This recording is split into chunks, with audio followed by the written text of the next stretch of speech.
Anthony Hartwig here with a basketball coaches corner and season preview. Josh Upshire, the head coach of the boys program in Badger, joining us. Coach, thanks for coming on. You know we love talking to you. Thank you, Anthony. It's always a pleasure to be on here. So before we talk about all the exciting things that we have in store for Badger this year, let's have a little recap of last year and some of the lessons that you think the returning players can kind of learn and take away from the things the team went through last year. Yeah, we had a good season last year. We won the league for the first time since 2005.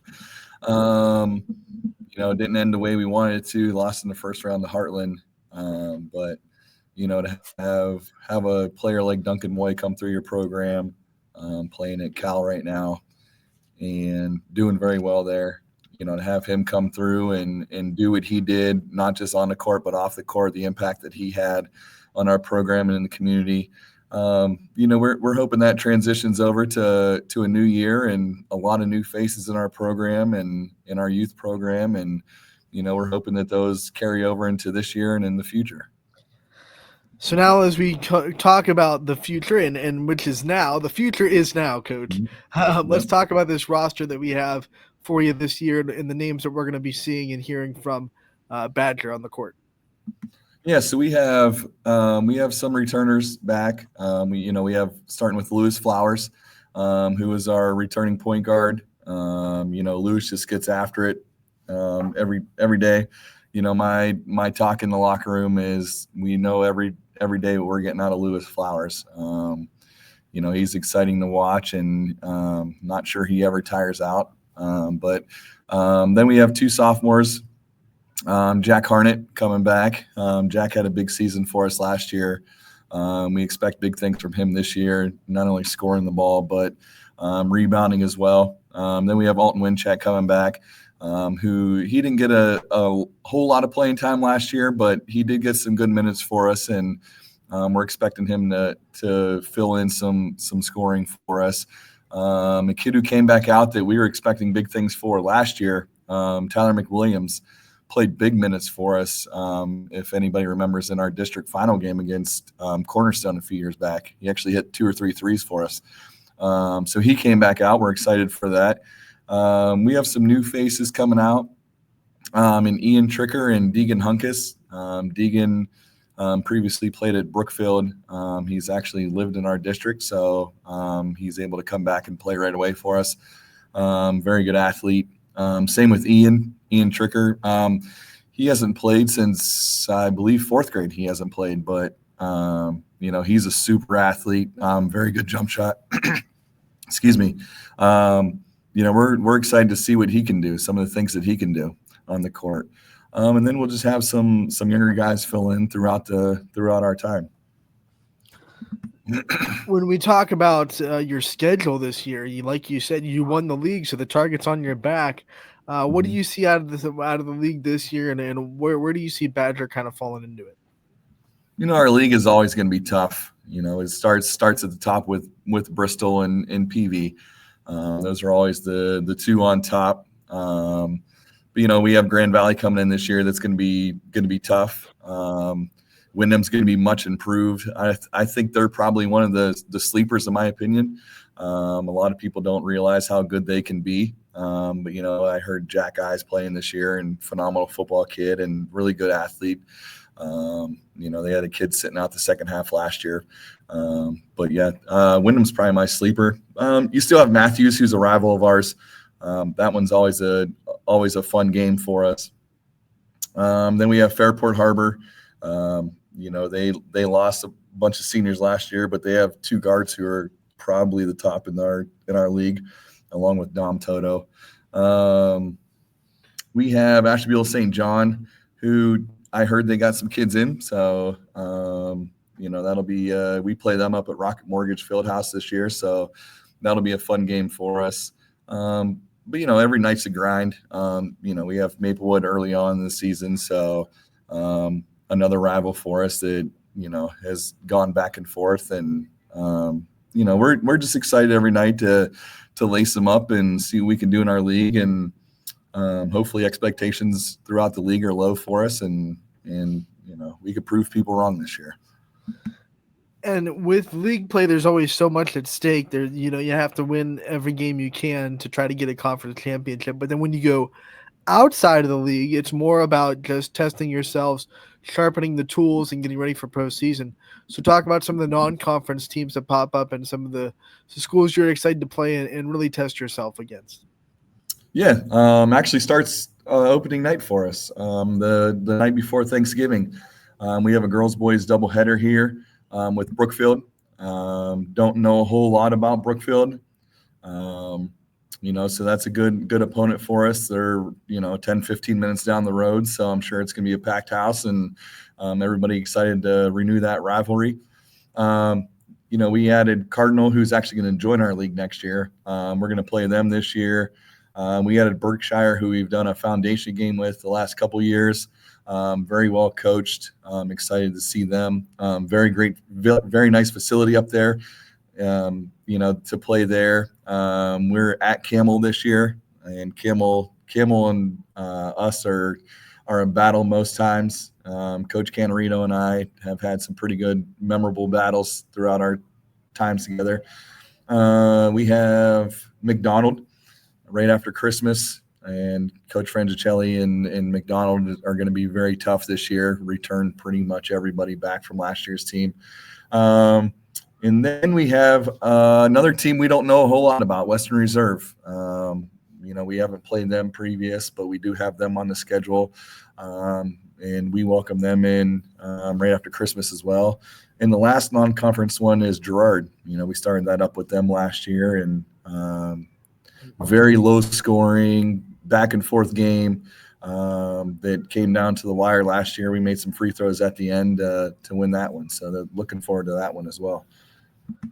Well, I like seeing your schedule full of other YSN teams, Coach. It's nice Yes. when we have all YSN matchups that'll get you on the network more and Yep. get more limelight on these kids. So when we talk about just coaching at Badger, and I think we've asked you this before, but you keep coming back to it. So what makes this community and this school system so special to you that makes you completely want to fill up the program and fill your cup every season with as much effort as possible into Badger boys basketball? This is a community that raised me. I grew up here, I went here, graduated from here. I've never left here. I've always lived in the community. So again, this community that raised me. So I try to give back as much as I can. We're always looking for opportunities to get out in the community and give back whenever we can. We've had some opportunities in the past and look forward to some things we can do this year to get the kids out in the community and show our faces and, support the people who support us. That's one of my favorite quotes. Without the support of the community, we can't be where we are, do what we do without them. You have some time before the season starts, which means you have some practices and scrimmages left before the season starts. What's on the coaching staff's checklist of things you want to see and get accomplished before game one on November 27th? You had a chance to see us on Saturday in Warren. I think defensively we still aren't where we want to be, and rebounding the same way. That's the two areas where I want to improve big time before game one. And again, we don't do a whole lot in a preview like that. We just kind of go out and let the kids play and do what they do. But still, in some of the scrimmages, we haven't rebounded as well as I wanted us to. And it's going to be weird not having anybody bigger than 6'2" out on the court for us. We're used to having one or two 6'4", 6'5" kids out there that are able to get rebounds and things like that. And now we're going to need everybody to rebound the ball and defend and do their part. I'll tell you what, if you want to learn how to rebound, that East team that you played against in the program in the preview, that's a heck of a team to learn how to rebound against. Yeah, oh yeah, big and physical. Coach, when we talk about your coaching staff, we always want to give them a limelight too, because we know coaches get the interviews, they get the limelight, but you're not doing it by yourself, obviously. So let's talk about your coaching staff from top to bottom and the people that are behind you making this program what it is. Yeah, we start with Dusty Carr, who's my JV coach, longtime girls coach for Badger. Um, he was the assistant coach of the year last year for us. He does so much for this program that I can't begin to thank him for what he does. Um, Off the court, he does a lot of our paperwork and things like that. I get something, I just give it to him to do it to to help me out. And then in the middle school, we do have my uncle who coached with us last year. He's doing our eighth grade again this year. And then we lost our other seventh grade coach. So, my dad's been around the program, so I kind of threw him into the fire this year, and he's going to do our seventh grade. And then even my youth coaches, youth coaches don't get talked about enough for what they do for a program like us. We're not the other schools who can just go around and pick kids out of the other area teams, and we got to build our program from the bottom up. And my youth coaches, Steve Sadler, Kyle Harnett, they do a good job, and I'm thankful for everything that they do and helping improve the kids. We do a K-2 program as well. So we have volunteer coaches do that as well. I'm just excited and thankful for everything that they do for us. Young coaches, listen up. But be nice to your dads now, because you never know when you'll have to ask them to coach seventh grade boys That's, basketball. that's exactly right. Coach, we also want to give you the time to shine a light and shout out the family at home, because we know as much of that as that staff helps you build the program, you couldn't do it without the family at home that sacrifices and gives you support as well. So talk a little bit about your family and what makes them so special, and how they allow you to do what you love, which is coaching basketball for 4 months, 5 months a year. Yeah, it begins with my wife, who, we don't really see each other much as it is, and then when basketball season comes, it's really non-existent.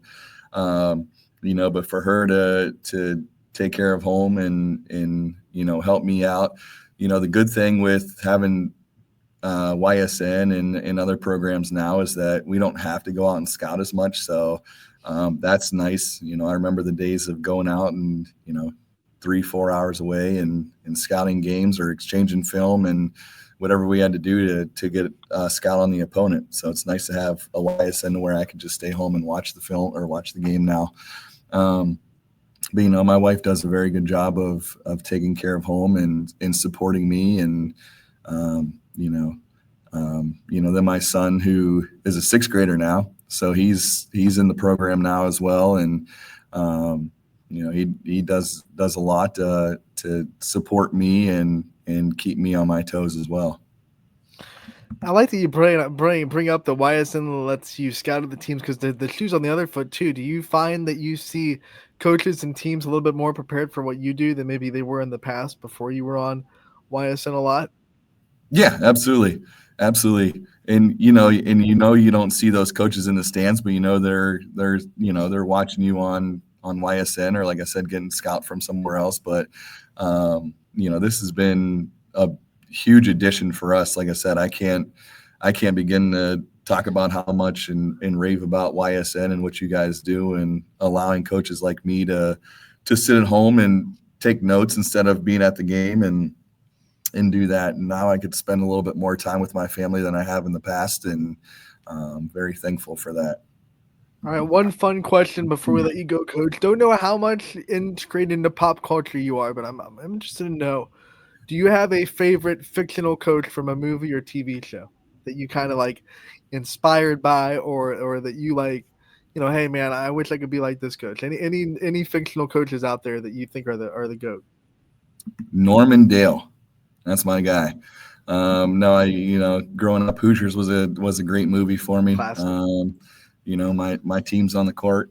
And one of the cool things with that is, there have been some area teams that have been able to go play on that court. So, I'm hoping to get us out there at some point and play on that court as well. One day, Coach, we'll get you out there. We'll make the trip with you. Yeah, that'd be awesome. Maybe we'll get 2 YSN teams out there. Yeah, let's do it. Let's do it. We'll put it on the goal board. The goal board will be to get there with two YSN teams, Coach. Yeah, heck We yeah. want to thank you so much for coming on, talking to us about your program. You know we love hearing from you. We'll be out there covering you, so we'll talk to you in real soon. Yes, sir. Sounds great, Anthony. Thank you.